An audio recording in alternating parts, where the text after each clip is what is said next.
ದೇವಸ್ಥಾನದ ಕಾಂಪೌಂಡನ್ನು ಯಾವುದೇ ರೀತಿಯಾದಂಥ ನೋಟಿಸನ್ನು ಕೊಡದೆ ತೆರವು ಮಾಡೋದಕ್ಕೆ ಮುಂದಾದಂಥ ಆರೋಪಕ್ಕೆ ಸಂಬಂಧಪಟ್ಟಂತೆ ಇಡೀ ಗ್ರಾಮಸ್ಥರು ಆಕ್ರೋಶವನ್ನು ಹೊರಹಾಕಿರುವಂಥ ಘಟನೆ ಆನೇಕಲ್ ಬಳಿ ನಡೆದಿದೆ. ನೋಡಿ, ಒಂದು ಕಾಂಪೌಂಡನ್ನು ತೆರವು ಸರ್ಕಾರಿ ಭೂಮಿ ಒತ್ತುವರಿ ಅಂತ ತೆರವಿನ ಆರೋಪವನ್ನು ಮಾಡಿ ದೇವಸ್ಥಾನದ ಕಾಂಪೌಂಡನ್ನು ತೆರವು ಮಾಡಿರುವಂಥ ಆರೋಪ.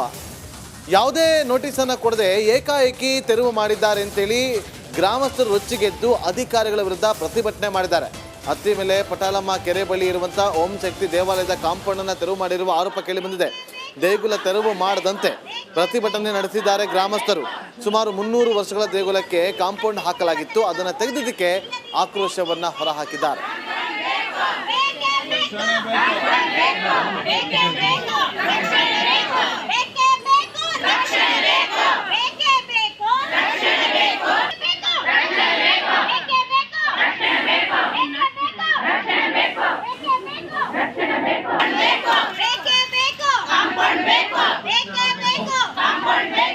ಹೆಣ್ಣು ಮಕ್ಕಳೇ, ನಿಮ್ಮ ನಿಲುವನ್ನು ನೀವು ಕಟ್ಟಿಕೊಳ್ಳುವ ತನಕ ಹೋರಾಡಿ ನಿಲ್ಲದಿರಿ. ಬೇಕೇ ಬೇಕು, ಬೇಕೇ ಬೇಕು, ಬೇಕೇ ಬೇಕು, ರಕ್ಷಣೆ ಬೇಕು, ಬೇಕೇ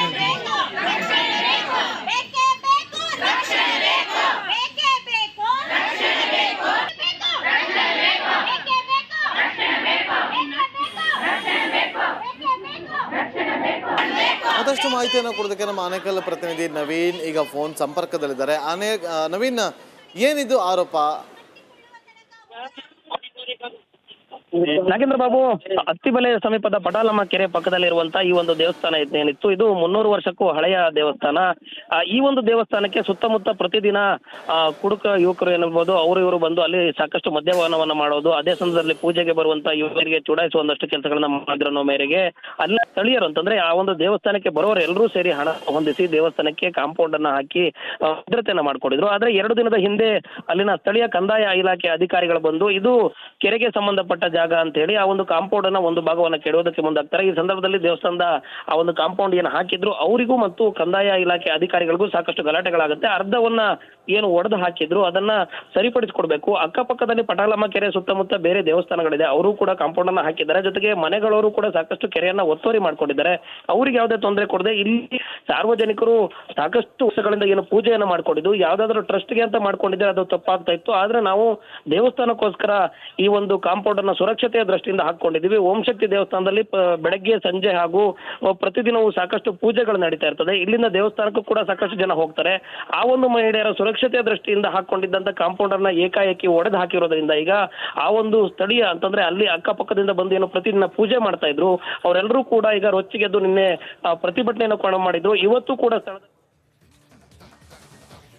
ಥ್ಯಾಂಕ್ ಯು ನವೀನ್ ಡೀಟೇಲ್ಸ್ಗಾಗಿ.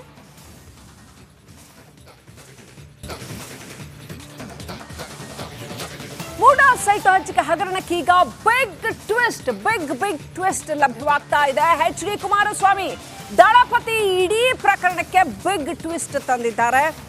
ದಾಖಲೆ ದಂಗಲ್ ಮುಖಾಂತರ ಮೂಡಾ ಸೈಟ್ ಹಂಚಿಕೆ ಹಗರಣಕ್ಕೆ HD ಕುಮಾರಸ್ವಾಮಿ ಬಿಗ್ ಟ್ವಿಸ್ಟ್ ಕೊಟ್ಟಿದ್ದಾರೆ. ಸಿದ್ದರಾಮಯ್ಯ ವಿರುದ್ಧ ದಳಪತಿ ದಾಖಲೆ ದಂಗಲ್. ದಾಖಲೆ ಬಿಡುಗಡೆ ಮಾಡೋದ್ರಲ್ಲಿ ನಿಪುಣರು HD ಕುಮಾರಸ್ವಾಮಿ ಮತ್ತೊಮ್ಮೆ ಅದನ್ನು ಮಾಡಿದ್ದಾರೆ. ಸತ್ತವರ ಹೆಸರಲ್ಲಿ ಜಮೀನು ಡಿನೋಟಿಫೈ ಆಗಿದೆ. ಕೇಂದ್ರ ಸಚಿವ ಕುಮಾರಸ್ವಾಮಿ ಸ್ಫೋಟಕ ಆರೋಪ ಮಾಡಿದ್ದಾರೆ ಮೂಡಾ ವಿಚಾರದಲ್ಲಿ. ಆ ಜಮೀನು ಸಿಎಂ ಕುಟುಂಬಸ್ಥರದ್ದೇ ಅಲ್ಲ. ಈಗ ಯಾವ ಜಮೀನು ಸಿಎಂ ಕುಟುಂಬಸ್ಥರದ್ದು ಅಂತ ವಿವಾದ ಆಗಿದೆಯೋ ಆ ಜಮೀನು ಸಿಎಂ ಕುಟುಂಬಸ್ಥರದ್ದೇ ಅಲ್ಲ ಅಂತ HDK ಹೇಳ್ತಾ ಇದ್ದಾರೆ. ಕೆಸರು ಗ್ರಾಮದ ಜಮೀನು ಸರ್ಕಾರಕ್ಕೆ ಸೇರಿದ್ದು. ಸಿದ್ದರಾಮಯ್ಯ ಬಾಮೈದ ಅದನ್ನ ಖರೀದಿ ಮಾಡಿದ್ದಾರೆ, ಅದು ಸರ್ಕಾರಿ ಜಮೀನು ಅಂತ ಸ್ಫೋಟಕ ಆರೋಪ ಮಾಡ್ತಾ ಇದ್ದಾರೆ HDK. ಮುಖ್ಯಮಂತ್ರಿ ಅಯ್ಯೋ ನನ್ನ ಜಮೀನು, ನನ್ನ ಪತ್ನಿ ತಗೊಂಡಿರೋ ಜಮೀನು, ಅದು ಖರೀದಿ ಮಾಡಿರೋದು 62 ಕೋಟಿ ಕೊಟ್ಬಿಟ್ರೆ ಈಗಲೂ ತಗೊಂಡ್ಬಿಡ್ಲಿ ಈ ಹೇಳಿಕೆ ಕೊಟ್ಟಿದ್ದಾರೆ. ಆ ಜಮೀನು ಯಾರದು? ಏನು ಇವ್ರ ಪಿತರಾಜಿತ ಆಸ್ತಿನ ಇಲ್ಲ ದಾನ ಕೊಟ್ರಲ್ಲ ಇವ್ರ ಹೆಂಡತಿ ತಮ್ಮ ಅವ್ರು ಸಂಪಾದನೆ ಮಾಡಿದ್ದ ಆಸ್ತಿನ, ಪಿತರಾಜಿತ ಆಸ್ತಿನ? ಅದು ಫುಲ್ ಡಾಕ್ಯುಮೆಂಟ್ ಇಟ್ಟಿದ್ದೀನಿ ನಾನು. ಬರೀ ಬಾಯಲ್ಲಿ ಹೇಳಲ್ಲ, ಹಿಟ್ ಆ್ಯಂಡ್ ರನ್ ಹೇಳ್ತೀರಿ ಹಾಂ? ಈ ಪ್ಲ್ಯಾನು ಅದೆಂಥದಪ್ಪ, ಅವ್ರ ಜಮೀನ ಪಾಪ ಕಷ್ಟಪಟ್ಟು ಅವರ ಧರ್ಮಪತ್ನಿ ಅವ್ರು ಖರೀದಿ ಮಾಡಿದ್ರಂತಲ್ಲ, ಅವ್ರು ಖರೀದಿ ಮಾಡಿದ್ದೆ ಅಂತ ಹೇಳೋರು. ಈ ಪ್ಲ್ಯಾನ್ ಸ್ಯಾಂಕ್ಷನ್ ಆಗಿರೋದು ಯಾವಾಗ? ಈ ಮೂಡಾದಲ್ಲಿ ಇದೆಯಲ್ಲ ಈ ಪ್ಲ್ಯಾನು, ಇದು ಯಾವಾಗ ಸ್ಯಾಂಕ್ಷನ್ ಆಗಿರೋದು? ಆ ಕಡೆ ಹಿಡ್ದಿಡ್ಕ, ಆ ಕಡೆ ಈ ಕಡೆ ಹಿಡ್ಕ. ಯಾವಾಗ ಸ್ಯಾಂಕ್ಷನ್ ಆಗಿದೆ ಪ್ಲ್ಯಾನು? ಇವ್ರು ಭೂಮಿ ಖರೀದಿ ಮಾಡಿದ್ದೆ ಯಾವಾಗ?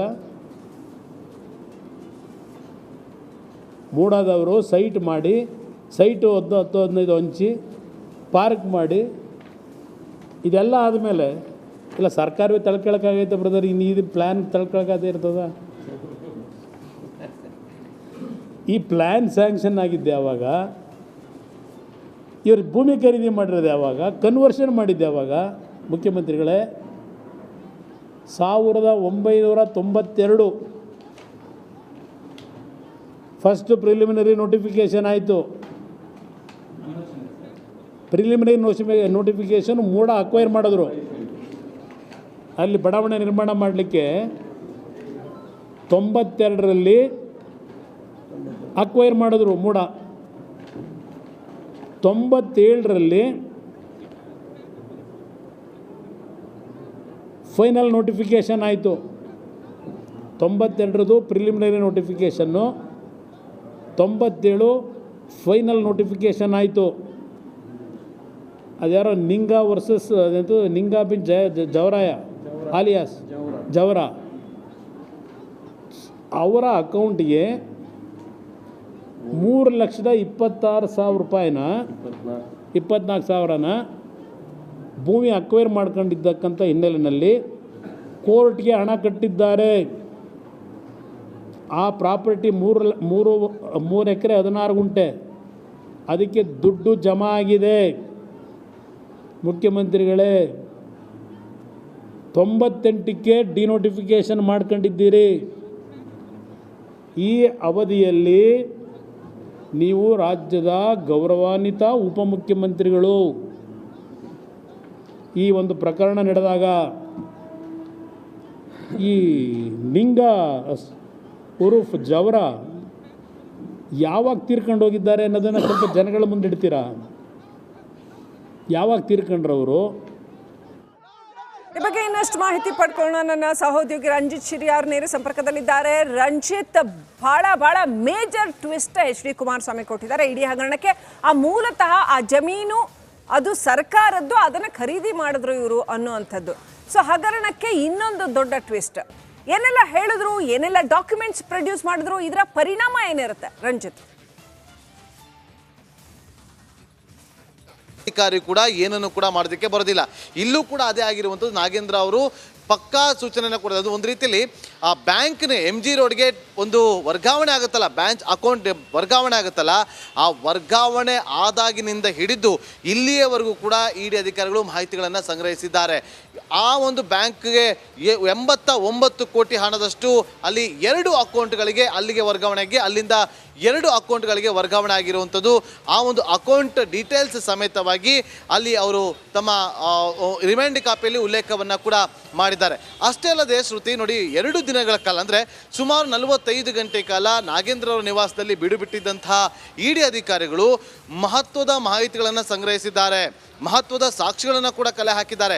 ರಾಜ್ಯದ 20 ಕಡೆ ದಾಳಿಯನ್ನು ನಡೆಸಿದಂಥ ED ಅಧಿಕಾರಿಗಳು ಎಲ್ಲ ಕಡೆಯಿಂದಲೂ ಕೂಡ ಒಂದಷ್ಟು ಸಾಕ್ಷಿಗಳನ್ನು ಕಲೆಕ್ಟ್ ಮಾಡಿ ಆ ಸಾಕ್ಷಿಗಳನ್ನು ಸಂಗ್ರಹಿಸಿಟ್ಟುಕೊಂಡು ಆ ಮೂಲಕ ಡಾಕ್ಯುಮೆಂಟ್ ತಾವು ಎಕ್ಸ್ಪ್ಲೇನ್ ಮಾಡ್ತೀನಿ ಅಂತಿದ್ರಿ, ವಾಪಸ್ ಬರ್ತೀನಿ, ಮಾಹಿತಿನ ಪಡೆದುಕೊಳ್ತೀನಿ. ಮತ್ತೊಂದು ಅಪ್ಡೇಟ್ ಲಭ್ಯವಾಗ್ತಾ ಇದೆ.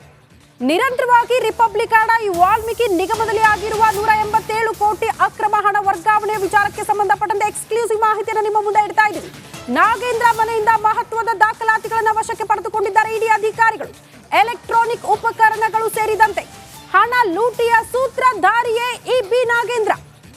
ನಿಗಮದ ಸಿಬ್ಬಂದಿ ಬೆದರಿಸಿ ನಕಲಿ ಖಾತೆಯನ್ನು ಸೃಷ್ಟಿ ಮಾಡಿದ್ದು ಕೂಡ ಇದೇ ಮಾಜಿ ಸಚಿವರು. ರಿಪಬ್ಲಿಕ್ ಹಣದಲ್ಲಿ ED ತನಿಖೆಯ ಸಂಪೂರ್ಣ ಮಾಹಿತಿ ನಿಮ್ಮ ಮುಂದೆ.